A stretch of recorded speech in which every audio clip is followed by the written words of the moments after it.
15वां अध्याय। महाराज पृथ्वी का आविर्भाव और राज्याभिषेक। श्री मैत्रेय जी कहते हैं, विदुर जी, इसके बाद ब्राह्मणों ने पुत्रहीन राजा बेन की भुजाओं का मंथन किया। तब उनसे एक स्त्री पुरुष का जोड़ा प्रकट हुआ। ब्रह्मवादी ऋषि उस जोड़े को उत्पन्न हुआ देख और उसे भगवान का अंश जान बहुत प्रसन्न हुए और बोले। ऋषियों ने कहा, यह पुरुष भगवान विष्णु की विश्वपालिनी कला से प्रकट हुआ है और यह स्त्री उन परम पुरुष की अनपायिनी, कभी अलग न होने वाली शक्ति लक्ष्मी जी का अवतार है। इसमें से जो पुरुष है वह अपने सुयश का प्रथन विस्तार करने के कारण परम यशस्वी पृथु नामक सम्राट होगा। राजाओं में यही सबसे पहला होगा।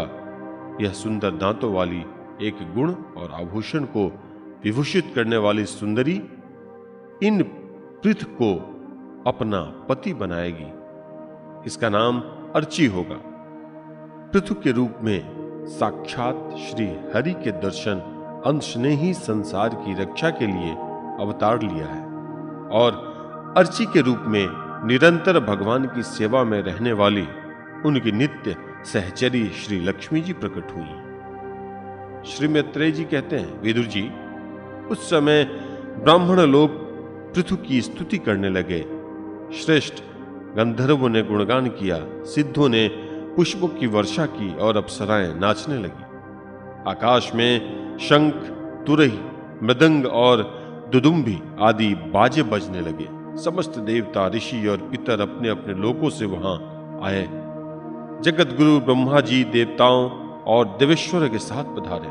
उन्होंने वेन कुमार पृथु के दाहिने हाथ में भगवान विष्णु के हस्तरेखाएं और चरणों में कमल का चिन्ह देखकर उन्हें श्री हरि का ही अंश समझा, क्योंकि जिसके हाथ में दूसरी रेखाओं से बिना कटा हुआ चक्र का चिन्ह होता है वह भगवान का ही अंश होता है। वेदवाणी ब्राह्मणों ने महाराज पृथु के अभिषेक का आयोजन किया। सब लोग उसकी सामग्री जुटाने में लग गए। उस समय नदी, समुद्र, पर्वत, सर्प, गौ, पक्षी, मृग, स्वर्ग, पृथ्वी तथा अन्य सब प्राणियों ने भी उन्हें तरह तरह के उपहार भेंट किए। सुंदर वस्त्र और आभूषणों से अलंकृत महाराज पृथु का विधिवत राज्याभिषेक हुआ। उस समय अनेकों अलंकारों से सजी हुई महारानी अर्ची के साथ वे दूसरे अग्निदेव के सदृश जान पड़ते थे।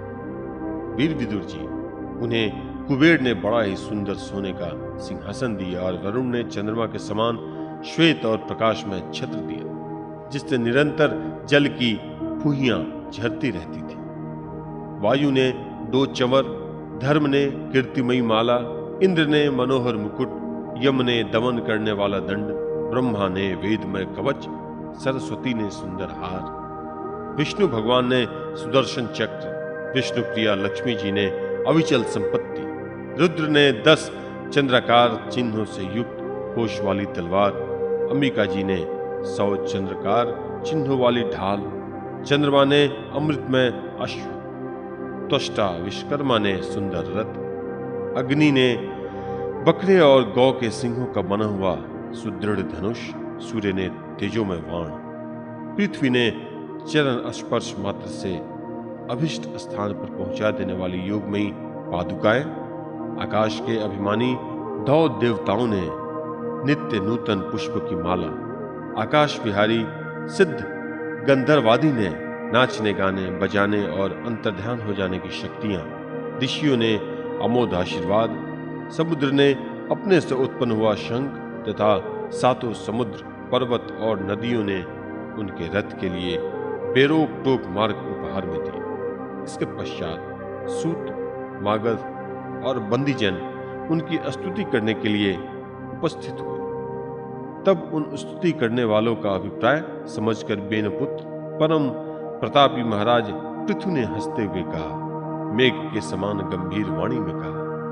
पृथु ने कहा, सौम्य सूत, मागध और बंदीजन, अभी तो लोक में मेरा कोई भी गुण प्रकट नहीं हुआ, फिर तुम किन गुणों को लेकर मेरी स्तुति करोगे? मेरे विषय में तुम्हारी वाणी व्यर्थ नहीं होनी चाहिए, इसलिए मुझसे भिन्न किसी और की स्तुति करो। मृदुभाषियों, कालांतर में जब मेरे अप्रकट गुण प्रकट हो जाएं, तब भरपेट अपनी मधुर वाणी से मेरी स्तुति कर लेना। देखो, शिष्ट पुरुष पवित्र कीर्ति श्री हरि के गुणानुवाद के रहते हुए कुछ तुच्छ मनुष्यों की स्तुति नहीं किया करते। महान गुणों के धारण करने में समर्थ होने पर भी ऐसा कौन बुद्धिमान पुरुष है जो उनके न रहने पर भी केवल संभावना मात्र से ही स्तुति करने वालों द्वारा अपनी स्तुति कराएगा? यदि यह विद्याभ्यास करता तो इसमें अमुक अमुक गुण हो जाते। इस प्रकार की स्तुति से तो मनुष्य की वंचना की जाती है।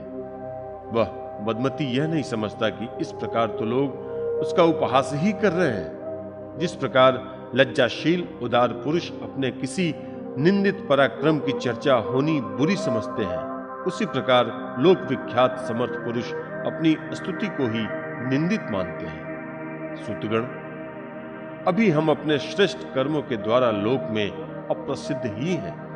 हमने अब तक कोई भी ऐसा काम नहीं किया जिसकी प्रशंसा की जा सके। तब तुम लोगों से बच्चों के समान अपनी कीर्ति का किस प्रकार गान करवाएं?